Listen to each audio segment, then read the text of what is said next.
नमस्कार, स्वागत है आप सभी का 9:30 बजे के स्पेशल रिपोर्ट की स्पेशल बुलेटिन में। देखिए, 22 सितंबर से नवरात्रि शुरू हो रही है और उसके साथ ही रामलीला का भी आगाज हो जाएगा। इसी बीच दिल्ली की लवकुश रामलीला की बात करें तो ये हमेशा से सुर्खियों में रहता ही है और इसका बड़ा कारण है इस रामलीला में काम करने वाले अभिनेता या अभिनेत्री। और इस बार भी लवकुश रामलीला की खूब चर्चा हो रही है, लेकिन वजह है पूनम पांडे। रामलीला शुरू होने से पहले एक नया विवाद खड़ा हो गया है। दरअसल हाल ही में ऐलान किया गया कि पूनम पांडे दिल्ली की लवकुश रामलीला में मंदोदरी का किरदार निभाएंगी और अब इस ऐलान के बाद से ही विवाद शुरू हो गया है। वीएचपी ने मामले में ऐतराज जताते हुए इसका विरोध भी किया है। देखिए इस रिपोर्ट में।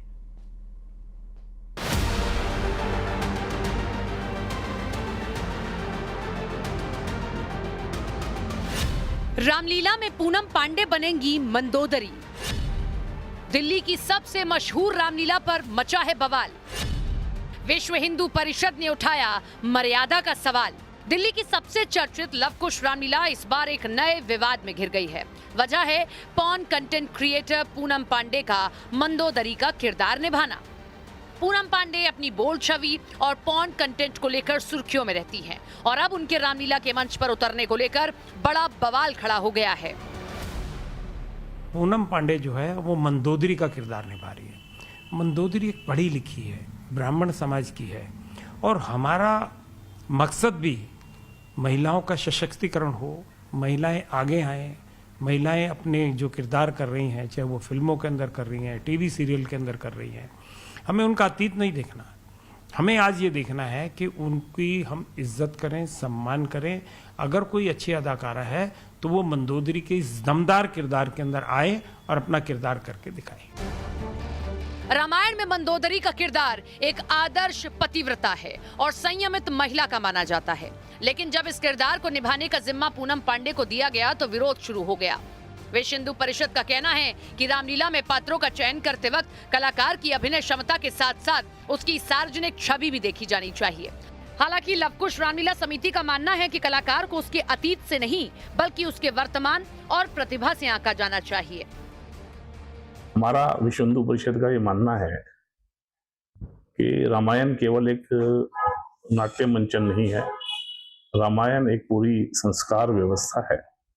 तो रामायण में अभिनय के लिए जिन पात्रों को बुलाना चाहिए तो उनका जो एक दैनिक जीवन है वो भी संस्कार देने वाला ना हो तो कम से कम एक सामान्य व्यक्ति जैसा हो, कम से कम ऐसे जिसको कहते हैं कि अश्लीलता परोसने वाले लोगों को रामायण के मंचन के लिए कम से कम नहीं बुलाना चाहिए। देखिए, निश्चित रूप से कलाकार कलाकार है और मैं समझता हूँ जब भगवान राम के मंच के ऊपर कोई भी कलाकार आता है तो वो उस मर्यादा को देखते हुए आता है और जो कलाकार उस वक्त के अंदर मर्यादा के अंदर रहेगा, निश्चित रूप से वो मर्यादा के अंदर रहकर ही अपनी कला का प्रदर्शन करता है।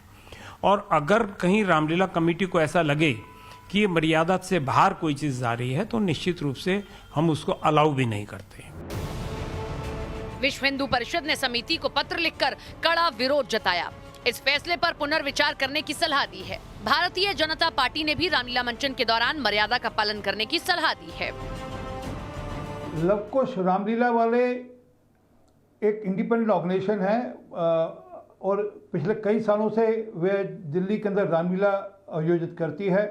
अपेक्षा करते हैं कि वे रामलीला की राम की लीला के मंचन की पूरी मान मर्यादाएं की चिंता करते हुए उस प्रकार से लोगों को रोल देगी और किरदारों को काम देगी जो कि सामाजिक मान्यताओं के अनुसार ठीक खरे उतरते हों। क्या अतीत के अंदर जो लोग डाकू थे वो पार्लियामेंट तक नहीं पहुंचे, सांसद नहीं बने? क्या ऐसी कितनी फिल्मी हीरोइन हैं जो फिल्मों के अंदर एक मशहूर नाम रहा है, क्या आज वो संत नहीं बन रहे? तो आप ये क्यों समझते हैं कि एक महिला का वो किरदार है वही रहेगा? हम तो कहते हैं प्रभु राम के इस मंच के ऊपर जो भी आता है, चाहे वो राजनेता आते हैं तो हम तो उनके लिए भी शुभकामनाएं देते हैं, चाहे वो देश के प्रधानमंत्री बन जाएं। हम आज अगर कोई कलाकार आता है और वो देश के अंदर नाम रोशन करता है और अपनी धार्मिक प्रवृत्ति के अंदर आता है और धार्मिक प्रवृत्ति का हो जाता है, तो इससे अच्छी बात रामलीला के लिए क्या हो सकती है। अब पूनम पांडे मंदोदरी का किरदार निभा पाएंगी या नहीं, ये तो कमेटी के अगले फैसले पर निर्भर करेगा। लेकिन फिलहाल पूनम पांडे को लेकर उठे इस विवाद ने रामलीला की तैयारियों को चर्चा के केंद्र में जरूर ला दिया है। प्रियंका कांडपाल के साथ दीपक बिष्ट, न्यूज़ 18 इंडिया, दिल्ली।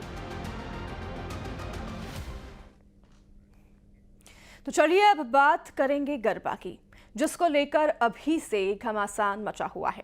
घमासान इसलिए क्योंकि गरबा में गैर हिंदुओं की एंट्री हिंदू संगठनों ने बैन कर दी है। साथ ही अब गरबा पंडालों में कड़ी सुरक्षा भी रखी जाएगी। उज्जैन में नवरात्र की तैयारियों के बीच गरबा पंडालों की सुरक्षा बढ़ा दी गई है। गरबा पंडालों में प्रैक्टिस भी शुरू हो गई है। तो वहीं नागदा में युवतियां हाथों में तलवार लेकर प्रैक्टिस कर रही है। तो वहीं कालिदास एकेडमी में ऑपरेशन सिंदूर की थीम पर तैयारियां चल रही हैं। हाथों में सिंदूर और बंदूक लेकर यहां तैयारी की जा रही है। गरबा पंडालों में इस बार प्रवेश से पहले आधार कार्ड की जांच भी होगी। इसके अलावा माथे पर तिलक और हाथों में कलावा अनिवार्य होगा। हिंदू संगठन ने गैर हिंदुओं को फर्जी एंट्री पर पूरी तरह से कानूनी कार्रवाई करने की बात भी कही है और प्रतिबंध भी लगा दिया है।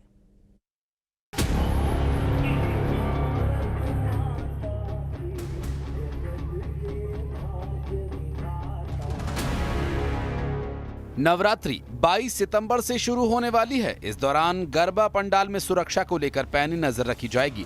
पंडालों में गरबा की प्रैक्टिस शुरू कर दी गई है। नागदा में युवतियां हाथों में तलवार लेकर गरबा करती नजर आईं। कालिदास एकेडमी में ऑपरेशन सिंदूर की थीम पर गरबा की तैयारी चल रही है। हाथों में सिंदूर और बंदूक लेकर महिलाएं और युवतियां गरबा की प्रैक्टिस करती हुई दिखी।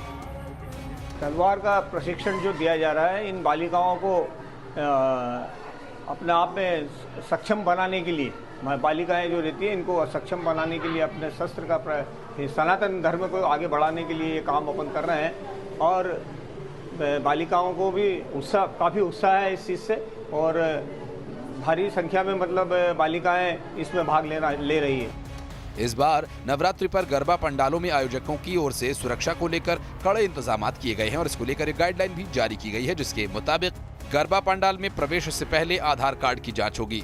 माथे पर तिलक, हाथ में कलावा जरूरी होगा। गैर हिंदुओं को पंडाल में प्रवेश नहीं मिलेगा।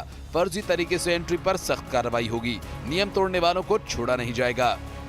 मध्य प्रदेश में इस बार नवरात्रि में गरबा की जमकर धूम देखने को मिलेगी। इसको लेकर जोर शोर से तैयारियां चल ही रही हैं। कोई भी गैर हिंदू वहाँ पे गरबा स्थल पे नहीं आएगा। आधार कार्ड हम उनके चेक करते हैं, कलावा टीका भी चेक करते हैं और अगर कोई वहाँ पे ज़बरदस्ती आता है तो उसके ऊपर कानूनी कार्रवाई भी होती है और पहले भी हो चुकी है। तो ये बिल्कुल सख्ती से इसका पालन होगा। फिलहाल नवरात्रि में गरबा और गरबा पंडाल की सुरक्षा को लेकर आयोजक पूरी तरह से अलर्ट मोड पर हैं। गरबा पंडाल में गैर हिंदुओं की एंट्री पर बैन लगा दिया गया है। उज्जैन से अजय पटवा की रिपोर्ट, न्यूज़ 18। नक्सली